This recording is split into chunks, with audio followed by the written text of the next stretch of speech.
Hello guys, this is Aditya from PC Kings. और इससे पहले कि आप पूछो आप कहाँ थे ज्ञानी बाबा, उस एक महीने में क्या क्या अच्छी और बुरी चीजें लॉन्च हुई, क्या क्या अनाउंसमेंट हुए पीसी से रिलेटेड दुनिया में, उसका अपडेट इस वीडियो में मिलेगा आपको। अब मैं आंसर देता हूँ क्यों मैं गायब था एक महीने से। फर्स्ट ऑफ ऑल तो 2 हफ्ते की छुट्टी मारने ही वाला था मैं, क्योंकि टिकट कटाया हुआ था गाँव जाने का। बट अनफॉर्चुनेटली जब हम लोग गाँव पहुंचे तो समथिंग अनएक्सपेक्टेड हैपेंड। जो मेरे नाना जी थे ही पास्ड अवे, तो इसीलिए आपको दिख रहा होगा कि मैं टकला हुआ हूँ, थोड़े बहुत बाल तो आ गए हैं। सो उसके बाद जो पूरा प्रोसेस रहता है उसमें पूरा 1 महीना लग गया। अब आए हैं देर से लेकिन दुरुस्त आए हैं। फटाक से न्यूज देते हैं क्या क्या अच्छी चीजें हुई, क्या क्या बकवास चीजें इन लोगों ने लॉन्च की है, इंटेल, एनवीडिया, एएमडी ने। सच में यार ये लोग प्राइस बढ़ाते ही जा रहे हैं, किडनी हम लोगों के पेट से निकलवाते ही जा रहे हैं, हर साल प्राइस ऊपर।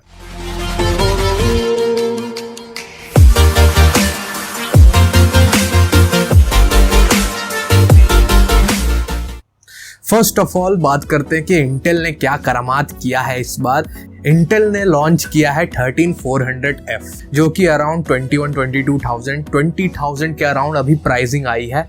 इसमें है 10 कोर्स, i5 में 10 कोर्स। पिछले 12400 में 6 कोर्स थे, 12 थ्रेड्स थे। इसमें 10 कोर्स हैं, 16 थ्रेड्स हैं। तो आप तो बोलोगे भाई वाह क्या लॉन्च किया है, AMD के तो वाट लगा दी। लेकिन बट इसमें से 6 है परफॉर्मेंस कोर्स और 4 है इफिशिएंसी कोर्स। सब कुछ सही है, हाँ भाई। 10 कोर का प्रोसेसर है, अंडर 20,000 इसकी प्राइसिंग अभी आ जाएगी। अभी नया स्टॉक में है ना, इसीलिए प्राइसिंग ज्यादा है। बट जब मैं इसके बेंचमार्क्स चेक कर रहा था ऑनलाइन, तो भाई Ryzen 5 7600 और 7600X जो सिमिलर प्राइसिंग पे आते हैं, स्पेशली 7600 नॉन एक्स वाला, वो 6 कोर 12 थ्रेड का सिर्फ प्रोसेसर है और वो इसको बीट कर रहा है। ये क्या बात हो रही है भाई, व्हाट। साथ में सिंगल कोर में तो बीट करता ही है, मल्टी कोर में भी 6 कोर का प्रोसेसर इंटेल के 10 कोर के प्रोसेसर को बीट कर रहा है। ये क्या बात हो रही है भाई। इसमें कोई भी डाउट नहीं है कि Ryzen के 7000 सीरीज के जो प्रोसेसर के कोर्स हैं, एक ही सिंगल कोर की बात कर रहा हूं मैं, वो मच पावरफुल है देन इंटेल का परफॉर्मेंस कोर। ये तो मानोगे आप लोग। और ये सीक्रेट बात हो सकती है कि इंटेल शायद जान गया था कि उनके सिंगल परफॉर्मेंस कोर की पावर कम है व्हेन कंपेयर्ड टू AMD के 7000 सीरीज के कोर्स के मुकाबले। इसीलिए इंटेल ने शायद हो सकता है ये कोर्स वाला गेम खेला कि भाई हम लोग 10 कोर दे रहे हैं, but numbers are here. Intel की पोल खुल गई। वैसे तो इंटेल अभी वैल्यू फॉर मनी इस जनरेशन में 13 जनरेशन में बना हुआ है, क्योंकि DDR4 का सपोर्ट है इसमें। 12 जेन वाले मदरबोर्ड में भी लग जाएगा ये CPU। और i3 13100F भी लॉन्च किया है, सेम वही 4 कोर 8 थ्रेड। मुझे तो लगा था इस बार 6 कोर कर देंगे, 4 परफॉर्मेंस कोर और 2 इफिशिएंसी कोर, लेकिन ऐसा कुछ नहीं किया इंटेल ने, क्योंकि इंटेल जानता है कि वो क्वाड कोर i3 वाले सेगमेंट में अभी एकदम लीड में है 12100F के साथ। AMD के पास कोई भी जवाब नहीं है इस समय क्वाड कोर प्रोसेसर के मामले में। इसीलिए यार जब कंपटीशन होता है तभी ये ना अपना फुल दम दिखाते हैं, नहीं तो ऐसे ही पड़े रहते हैं चुपचाप, प्रॉफिट बनाते रहते हैं हमेशा की तरह। अब नेक्स्ट न्यूज है regarding Intel only. Intel launch करने वाला था अपना 14 जेन का मीटियोर लैक, मुंह से सुपारी निकाल के बात कर रहे बाबा। इसके मुंह में पैदाशी सुपारी है, ये तोतला है। मीटियोर लैक प्रोसेसर्स अभी समर्स के बाद ही, मतलब 3rd क्वार्टर ऑफ 2023 में। बट ऐसा लग रहा है कि वो डिले हो गया है, क्योंकि इंटेल अपने 14 जेन के जो प्रोसेसर्स हैं उनको हायर कोर क्लॉक पे रखने में वो अनस्टेबल हो जा रहे हैं। इसीलिए उनके लॉन्च को अभी शिफ्ट कर दिया गया है to the end of this year, quarter 4 of 2023 में भी अगले साल ही आए। और उसके जगह पे यहाँ पे टाइमलाइन में आप देख सकते हो कि क्वार्टर 3 ऑफ 2023 में उन्होंने एक रिफ्रेश निकाला है 13 जेन का ही, मतलब 13 जेन को ही और रिफाइन करके, जैसे इंटेल का 7++++++ वाला नोड था ना, वैसा वो कुछ लॉन्च करेंगे। ये तो बात हो गई इंटेल की। अब चलते हैं AMD पे। तो AMD ने लॉन्च कर दिए हैं अपने नॉन X CPUs, जिसमें X लेटर नहीं है। Ryzen 5 7600, 7700 एंड 7900, जो कि है respectively 6 core, 8 core and 12 core के, और सभी 65 वॉट की TDP पे बेस्ड हैं। सोचो 12 कोर का 7900 65 वॉट की TDP है। और इन सभी में स्टॉक कूलर और रेड प्रिज्म कूलर जो RGB वाला होता है ना AMD का, वो इंक्लूड कर दिया, क्योंकि इनकी TDP कम है, ये कूलर इफिशिएंट है इनको कूल करने में, और इनकी प्राइस भी कम है X वाले मॉडल के मुकाबले। अब finally AMD back on track आ चुका है मुझे लगता है DDR5 प्लेटफॉर्म के साथ, क्योंकि उन्होंने ऑलरेडी पहले प्राइसिंग कम कर दी थी क्योंकि बिक ही नहीं रहे थे उनके प्रोसेसर्स X वाले। सब कुछ सही है, बट AMD की जो प्राइसिंग रहती है ना, प्राइसिंग आजकल जो है ना वो एकदम कचरा है, कचरा। अब देखो 7600 23,000 का रिटेल हो रहा है अभी ऑनलाइन, मैंने चेक किया, और 7600X 24,000 का मिल रहा है। तो मुझे बताओ 7600X लेना चाहिए कि 7600 लेना चाहिए? अब ध्यान से सुनना मैं क्या बोल रहा हूँ। 7600 लोगे, TDP कम है, स्टॉक कूलर भी मिल रहा है, पैसे भी सेव कर लोगे, और स्टॉक कूलर भी मिल रहा है, उसमें भी पैसे सेव हो गए, और ये नहीं रहेगा कि हाँ भाई मुझे अच्छा सा लिक्विड कूलर लगाना है इसमें, नहीं तो भाई ये हॉट रन करेगा। बट ओनली 1000 का डिफरेंस है यार प्राइसिंग में। कोई लोग बोलेंगे नहीं भाई मैं तो X वाला ही लूंगा, अब उसको ले लोगे, उसमें स्टॉक कूलर आता नहीं है, उसकी TDP ज्यादा है, लिक्विड कूलर में इन्वेस्ट करोगे, ऊपर से मदरबोर्ड के प्राइसेस भी बहुत ज्यादा है, अभी मदरबोर्ड्स वाले पे भी आऊंगा मैं, ऊपर से DDR5 रैम खरीदोगे, वाट लग जाएगी। ये भगवान क्या जुल्म है। 7708 कोर का प्रोसेसर 33,000 का मिल रहा है, और 7700X 35,000 का, 2000 का डिफरेंस है। क्या यार, कम से कम 5000 का डिफरेंस होता तब ना कुछ मजा आता यार। पता नहीं क्या कर रहा है AMD प्राइसिंग के मामले में ना। AMD पहले वैल्यू फॉर मनी रहता था, अब वैल्यू फॉर मनी गया, खत्म, बाय बाय टाटा। 12 कोर का 7900 43,000 का मिल रहा है, और 7900X 45,000 का। तो आदमी उतना खर्चा कर रहा है तो 7900X लेगा ना, 7900 थोड़ी लेगा। बात तो सही है। और बाय द वे मैं बताना चाहता हूँ कि मैं देख रहा था इनके बेंचमार्क्स कि कहीं ऐसा तो नहीं है कि 65 वॉट का TDP है, इन सब के बेस क्लॉक को लोअर कर दिया है, टर्बो क्लॉक को भी लोअर कर दिया है, तो इससे इनके परफॉर्मेंस पे X वाले मॉडल के मुकाबले कितना परफॉर्मेंस हिट मिलता है।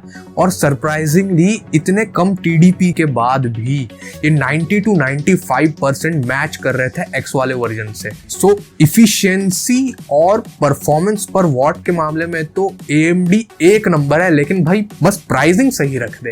प्राइसिंग एकदम कचरा कर रखा है AMD ने। मतलब लॉन्च के टाइम पे कुछ प्राइस रहती है US डॉलर्स में, और इंडिया में आते आते तक तो कचरा हो ही जाती है।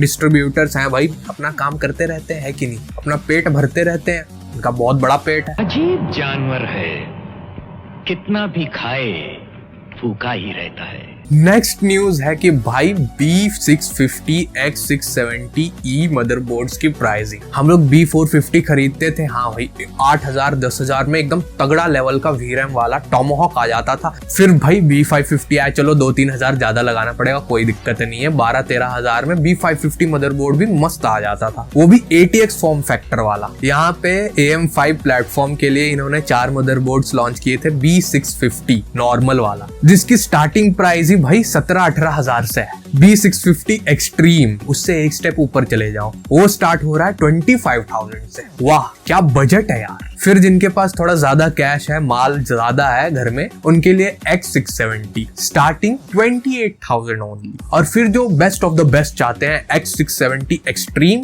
स्टार्टिंग फ्रॉम 33,000 ओनली, वो भी सबसे लोअर वाला मॉडल, उसमें भी मतलब स्टार्ट जो होता है सबसे बेस लाइन वाला। भाई AMD को बोलना चाहूंगा बजट वाले लोग के लिए कुछ छोड़ा करो, नहीं तो फिर वो 5000 सीरीज वाली प्रोसेसर लेंगे, तुम्हारे 7000 सीरीज वाले प्रोसेसर बिकने ही नहीं है। फिर 2023 में तो यार बजट का तो नामो निशान नहीं है। क्या है ये, एक तो तुमने प्रोसेसर इतना महंगा महंगा लॉन्च किया, फिर प्रोसेसर की प्राइसिंग कम की तो भी कोई नहीं खरीद रहा 7000 सीरीज वाले, फिर मदरबोर्ड की प्राइसिंग इतनी महंगी है, ऊपर से DDR5 रैम लगाओ, ऊपर से X सीरीज वाला अगर खरीदोगे तो उसके साथ स्टॉक कूलर नहीं मिलेगा क्योंकि उनकी TDP ज्यादा है, तो लिक्विड कूलर खरीदो। समझ रहे हो 7000 सीरीज में क्या हो रहा है, कितनी ज्यादा प्लेटफॉर्म कॉस्ट है। इसीलिए लोग इंटेल की तरफ शिफ्ट हो रहे हैं, और इंटेल भी अपना गेम खेल रहा है, हाँ भाई हमने कोर्स बढ़ा दिए, ये करा दिए, ये हो गया, हमारा DDR4 है। नेक्स्ट बात करते हैं सबके फेवरेट एनवीडिया की। अभी मजा आएगा ना भिड़ो। एनवीडिया ने इस बार पता है क्या करामात किया है। पहले तो उन्होंने 4090 लॉन्च किया, वर्ल्ड्स पावरफुल GPU, इतना भारी सा, कैबिनेट में लगेगा ही नहीं, ऊपर से इतना कनेक्टर लगाओ उसमें 4 पिघल जाएगा, जल जाएगा। फिर 4080 लॉन्च किया 16 GB वाला, और 12 GB वाला जो लॉन्च किया उसको ट्रोल किया बहुत सारे लोगों ने, तो उसको अनलॉन्च कर दिया। और उसकी प्राइसिंग रखी थी पता है कितनी, सबको पता है, $899। और अब इन्होंने लॉन्च किया है अपना 4070 Ti एक महीने पहले, और उसकी प्राइसिंग रखी है $799, $100 कम। तो आप लोग सोचोगे भाई बहुत बढ़िया बात है, but there are many ifs and buts. जो 4080 12GB वाला एनवीडिया ने अनलॉन्च किया ना, उसके स्पेक्स और 4070 Ti के स्पेक्स ये रहे सेम है। मतलब 4080 बना के चिपका रहा था, अब 4070 Ti बना के चिपका रहा है एनवीडिया तुमको $100 कम करके। $800 फॉर 70 सीरीज Ti कार्ड, समझ रहे हो? और एनवीडिया इसको मार्केटिंग कर रहा है कि भाई तुम 4K पे खेल लोगे, तुम 1440p पे 200 FPS की गेमिंग कर लोगे, 4K पे 100 FPS की गेमिंग कर लोगे हाई सेटिंग्स पे, रे ट्रेसिंग ऑन करके। इतने तेजस्वी लोग हैं हमारे पास। और वो दिखा रहा है कि हाँ भाई 4000 सीरीज में तुम्हारे पास DLSS 3 है, 4000 सीरीज में फ्रेम जनरेशन है तुम्हारे पास, जो सिर्फ तुम्हें 4000 सीरीज में ही मिलेगा। प्राइसिंग भले ही ज्यादा है लेकिन परफॉर्मेंस तो देखो, परफॉर्मेंस भी और फीचर्स भी तो ज्यादा मिल रहे हैं। बट यहाँ पे मेरी बात सुनो, एनवीडिया कैसे है ना, मतलब प्राइसिंग बढ़ रही है लेकिन उसको जस्टिफाई कर रहा है, बट असली गेम पता है क्या चल रहा है? 4070 Ti is close to 3090 Ti की परफॉर्मेंस जो पिछले जनरेशन का था, और उसमें मिलती थी 24GB की VRAM और इसमें मिलती है 12GB की VRAM। मतलब 4K गेमिंग करोगे आप, 4K गेमिंग करोगे, बट VRAM वहां पे इनफ नहीं रहेगी। 12GB VRAM 4K पे अल्ट्रा पे चलाओगे यार, हाई पे चलाओगे। आजकल के गेम्स देखे हैं कितने हाई डिमांडिंग होते जा रहे हैं। सबको पता था ये 4080 12GB है जो 4070 Ti बना के चिपका रहा है अब एनवीडिया $100 कम करके, जो भी ज्यादा ही है। 4070 सीरीज कार्ड के लिए $800 दोगे प्लस 18% GST दोगे, 90,000 का बिक रहा है आजकल। और वहीं 3070 Ti कितने का आया था? 55,000। वो अलग बात है, कभी बिक नहीं पाया उस पे, अभी प्राइसिंग वापस नॉर्मल हो गई है। 55,000 से सीधे 90,000, ऑलमोस्ट 40% का प्राइस इंक्रीज है। और कैलकुलेट कर लो कितना परफॉर्मेंस अपलिफ्टमेंट है। मतलब जिस हिसाब से प्राइसिंग बढ़ रही है ना, उस हिसाब से परफॉर्मेंस भी बढ़ रही है। मतलब पहले क्या हो रहा था 10 सीरीज, 20 सीरीज और 30 सीरीज में कि भाई प्राइस कम है लेकिन परफॉर्मेंस ज्यादा मिलेगी। याद करो वो दिन जब 3070 लॉन्च किया था एनवीडिया ने, बोला था 2080 Ti killer at less than half the price. RTX 3070 is faster than the $1,200 RTX 2080 Ti, starting at $499. 2080 Ti कितना 1,20,000 का बिकता था। 44,000 में 3070 लॉन्च किया था एनवीडिया ने, और 2080 Ti तक का परफॉर्मेंस देता था। ऐसा कुछ हुआ इस 4000 सीरीज में? नहीं ना, अभी तक। प्राइस बढ़ा दिए गए हैं, प्राइस बढ़ाते जा रहा है एनवीडिया, परफॉर्मेंस भी उसी हिसाब से लीनियरली बढ़ रही है। ऐसा नहीं हो रहा कि प्राइस कम हो रही है और परफॉर्मेंस बढ़ रही है, ऐसा नहीं हो रहा, लीनियर हो गया है। समझ लो इस बात को, एनवीडिया क्या गेम खेल रहा है सबके साथ। और एनवीडिया ये भी बता रहा है कि हाँ भाई 3090 Ti तो $2,000 का हमने लॉन्च किया था, 3090 था $1,600 का, $1,500 का, सॉरी। अब देखो तुम्हें $800 में उससे ज्यादा परफॉर्मेंस मिल रही है 4070 Ti में, बट भाई VRAM भी तो आधी मिल रही है, 24GB से 12GB। और 3090 Ti सेकेंड हैंड मार्केट में आज भरा हुआ है, पूरा फ्लडेड है सेकेंड हैंड मार्केट। उसमें ढूंढने जाओगे ना तो 70,000, 60,000, 65,000 का मिल जाएगा, रद्दी के भाव बिक रहा है आजकल। और 4070 Ti के बराबर परफॉर्मेंस दे रहा है 3090 Ti, और 24GB की VRAM है, इसमें 12GB की VRAM है। सेकेंड हैंड खरीदूंगा तो मेरे 30,000 और बच जाएंगे, 25 से 30,000, क्योंकि 4070 Ti नया लूंगा तो 90,000 का, 3090 Ti लूंगा 65 to 70,000 सेकेंड हैंड मार्केट में। तो बताओ क्या लेना चाहिए? अरे देवा, ये गड़बड़ है बाबा। कैसे एनवीडिया बुद्धू बना रहा है। अभी 5000 सीरीज में पता नहीं, देखते क्या होता है 2 साल बाद। तब तो भाई पूरे पीसी के साइज का एक ग्राफिक्स कार्ड आएगा। हाँ भाई, तो प्राइस होगी भाई $3,000, $4,000। कुछ ठीक नहीं है एनवीडिया का, कुछ भी कर सकता ही है। मतलब इनकी चतुराई का अंदाजा तुम ये लगाओ कि भाई 1630 लॉन्च करेंगे हम। अरे बाप रे, ये तो धोती खोल रहा है। 1630 लॉन्च किया, हाँ भाई 1630, हाँ भाई सारे इनकोडर्स हैं, रिकॉर्ड हो जाएगा, स्ट्रीम हो जाएगा, हाँ भाई 1630 फॉर 13 to 14,000 अभी सेल हो रहा है। उस समय तो भाई 15-16,000 का सेल हो रहा था कोरोना के टाइम पे। और परफॉर्मेंस कितनी देगा? 1050 Ti जितनी। बड़ा हरामी हो बेटा। भाई 1050 Ti ले लो, लेकिन फिर एनवीडिया बोलेगा ना भाई ये तो नया कार्ड है, इसमें नया आर्किटेक्चर है, पावर कम लेता है, बट परफॉर्मेंस कितना देता है? 1050 Ti जितनी। वो नहीं बताएगा लेकिन एनवीडिया। और similarly AMD RX 6400, RX 6500 XT, RX 6400 launch किया। हाँ भाई, एकदम बजट में 15,000 का बिक रहा था, अभी 12-13,000 का बिक रहा है RX 6400, कहीं कहीं 11,000 का भी मिल जाएगा। बट दो मेजर प्रॉब्लम्स, एक तो PCI 4.0 चाहिए, ऊपर से इनकोडर मिसिंग है, कुछ रिकॉर्ड स्ट्रीम नहीं कर सकते तुम। और RX 6400 पता है किसके बराबर परफॉर्मेंस आती है इसकी? नहीं। 5-6 साल पहले AMD ने लॉन्च किया था अपना RX 570, जिसके लिए मेरे दिल में बहुत ही सम्मान है, क्योंकि बहुत ही बेहतरीन कार्ड था जब भी लॉन्च किया था AMD ने। ये RX 6400 उससे बीट हो जाता है। RX 570 5-6 साल पहले वाले ग्राफिक्स कार्ड से। मैं नहीं मानता। तो भाई तुमने AMD ने लॉन्च क्या किया है? इनकोडर मिसिंग है, PCI 4.0 चाहिए, ऊपर से RX 570 से नीचे की परफॉर्मेंस दे रहा है RX 6400। क्या लॉन्च किया है तुमने सेम प्राइस पे? मतलब बजट में ये हाल है कि भाई नए कार्ड्स नाम पे लॉन्च करते जा रहे हैं कि हम लोग बजट लोगों के बारे में भी सोचते हैं, लेकिन ऐसा कुछ नहीं है दोनों ब्रांड्स की तरफ से। और सिमिलरली 6500 XT, इसमें भी वो चीज मिसिंग है, दो चीज मैंने जो बताया, और ये भी परफॉर्मेंस उतना अपना 1650 सुपर जितना दे देता है, बस खत्म बात। सेम प्राइस पे आता है 17-18 हजार। और एक राज की बात बताऊं, अभी कुछ वेबसाइट पे लीक हुआ है, लिस्ट हुआ है, स्पॉट हुआ है 4060 Ti, जिसकी MRP लीक हुई है, बताया जा रहा है $500 का, मतलब 499, उसमें एक कम कर देते हैं। Marketing strategy. ये मजाक हो रहा है, एक सेकंड यार, मजाक हो रहा है। इसकी प्राइसिंग सुनने के बाद अगर इस प्राइस पे लॉन्च होता है $500 प्लस 18% GST प्लस डिस्ट्रीब्यूटर का पेट जो बहुत खाता है, अजीब जानवर है। तो भाई मैं तो हाथ जोड़ूंगा और ये कहना चाहूंगा कि भाई इस दाल में कुछ काला नहीं है, बल्कि पूरी दाल ही काली है।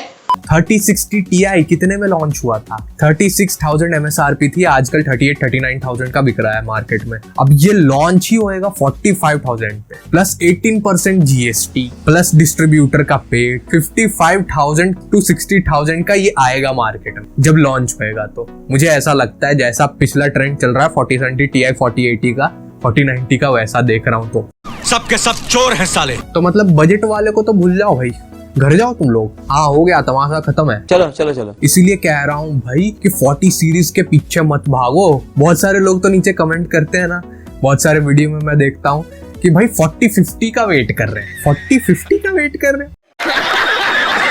भाई वो आएगा 1 साल बाद, मतलब इस साल के अंत तक शायद आ जाए, या अगले साल के जनवरी में आएगा, मतलब 1 साल है पूरा। और उसकी प्राइसिंग 3050 की प्राइसिंग देख रहा हूँ ना, 25,000 के अराउंड चल रही है। अगर सब कुछ ठीक हुआ, कुछ भी कोरोना ना आए, तो भी उसकी प्राइसिंग 40,000 35,000 से तो स्टार्ट होनी है, पक्का मैं बोल रहा हूँ। 35,000 से 40,000, तो बजट भूल जाओ, ठीक है। इसीलिए मैं बोल रहा हूँ कि 40 सीरीज को छोड़ो, 30 सीरीज पे ध्यान दो, सेकंड हैंड मार्केट में जाओ और ढूंढो अच्छे डील्स। जैसे मैं सूरज टेक्नोलॉजी से लेके आया था, अपने पीसी में लगा रखा है, देखो पीछे चमक रहा है नहीं, ये दिख रहा है 3070 Ti 33,000 में, 2.5 साल की वारंटी बची है इसमें ऑफिशियल बिल के साथ, और बिल के ऊपर लिखा हुआ था 69,000 में खरीदा है बंदे ने, और मुझे 33,000 में मिल गया। तो सूरज टेक्नोलॉजी के व्हाट्सएप ग्रुप को मैं दे दूंगा डिस्क्रिप्शन में, ज्वाइन कर लेना। और अब तो एक बहुत ही मस्त channel, the best PC building channel, मैं कहना चाहूंगा मॉडेक्स कंप्यूटर्स, सब लोग जानते ही होंगे। उन्होंने भी सेकेंड हैंड ग्राफिक्स कार्ड की डील्स देना शुरू कर दी है, टेलीग्राम एक ग्रुप बना दिया है, तो उस ग्रुप का भी लिंक मैं नीचे डिस्क्रिप्शन में दे दूंगा, उसको भी ज्वाइन कर लेना।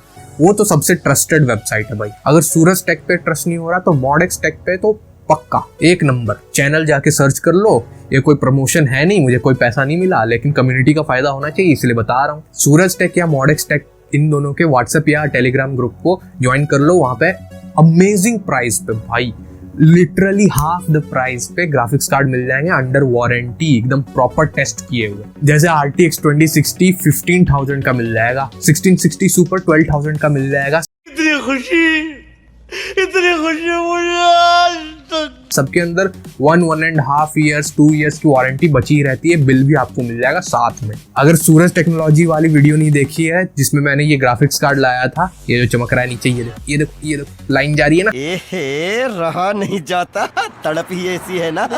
ये ग्राफिक्स कार्ड लाया था, तो यहाँ पे थंबनेल आ रहा होगा, आई कार्ड में आइकॉन आ रहा होगा, जरूर देख लेना, फायदा हो जाएगा। और भाई आजकल इतने सारे ऑप्शन है ना CPU और GPU मार्केट में कि ओवर स्पेंड कर जाना मतलब सही कॉम्बिनेशन ढूंढना आप लोग के हिसाब से ये मुश्किल हो रहा है। इसीलिए जिसको भी पीसी बिल्ड करना हो और सजेशन चाहिए तो नीचे कमेंट्स में कमेंट कर देना जरूर। अपना बजट किस लिए चाहिए, गेमिंग स्ट्रीमिंग एडिटिंग के लिए अपना बजट डाल देना।